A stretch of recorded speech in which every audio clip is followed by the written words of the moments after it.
مولا بخش چانڈیو صاحب، آپ کیا کہیں گے؟ پارلیمنٹری کمیٹی کا اجلاس، آرمی چیف DGI بریف کر رہے ہیں اور سیاسی قیادت اس کے اوپر فیصلہ لے گی. میں پہلے تو 1 منٹ کے لیے آپ کو میں ان کو خراج تحسین پیش کرتا ہوں.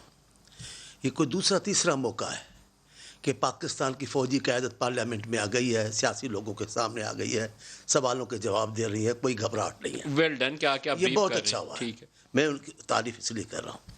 بی کے ہمارے زمانے میں پیپلز پارٹی کے زمانے میں بھی جنرل صاحب آئے، اس کے بعد جنرل صاحب ISI کے چیف آئے، اب پھر سینٹ میں رضا ربانی صاحب تھے، وہ آئے.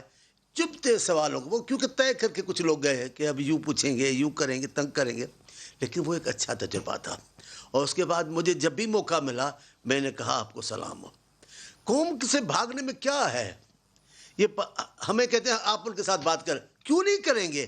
صرف وہ ثبوت دیں کہ وہ صرف پاکستان کے جنرل اور فوجی ہیں اور کچھ نہیں. ویسے یہ دونوں ادارے ایک دوسرے کی طاقت کا باعث بنتے ہیں جب اکٹھے بیٹھتے ہیں. بے شک لا رہے. پارلیمان جب اس پالیسی پہ مہر لگاتی ہے تو آرمی چیف 100 گنا زیادہ توانا ہوتا ہے کہ پوری قوم میرے پیچھے کھڑی ہے. میں 2 منٹ اس لیے لے رہا ہوں کہ باتوں کو ہم دہراتے بھی چلے جائیں، بھول نہ جائیں. یہ عام باتیں نہیں ہیں. آرمی پبلک اسکول میں جو کچھ ہوا پورا پاکستان ماتم کدا تھا. ایسا ایک بھی شہر نہیں تھا جہاں افسردگی یا دکھ نہیں تھا. اس وقت کے پرائم منسٹر میاں صاحب نے پوری ملک کی سیاسی قیادت کو بلایا. ہم بھول گئے. آپ کو یاد ہے رضا ربانی روتے رہے کہ یوں فیصلے، ہاں فیصلے ہوئے ہیں، ہمیں اچھے نہیں لگے، لیکن پاکستان کو اگر فیصلوں کی ضرورت ہے تو ہمیں کرنے پڑیں گے. رضا ربانی نے صرف ملٹری کورٹس کے اوپر یہ آنسو بہائے تھے، مطلب وہ زمانہ وہ ٹھیک تھا، اکٹھے سارے ہو گئے. سزا ہے وہی اسی کا نتیجہ تھا نا. تو میں یہ کہہ رہا ہوں اب بھی اگر یہ وزیر اعظم صاحب یہ کرتے جو انہوں نے 3-4 موقع گنوا دیے، یا نہیں چاہتے، مجھے نہیں پتہ، میں ابھی زیادہ نہیں بول رہا ہوں.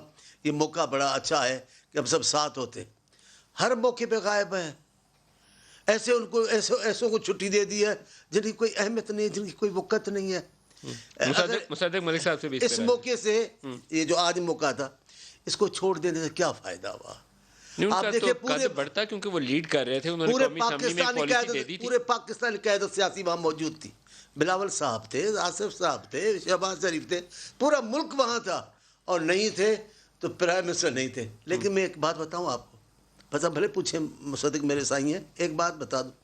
ہمارے اردو میں مجھے نہیں آتا، سندھی میں تو آتا ہے کہ جن کا یار کوتوال ہو جائے ان کو ڈر ختم ہو جاتا ہے. اب اس حکومت کا کوتوال یار بن گیا ہے، اب ان کو خوف نہیں رہا.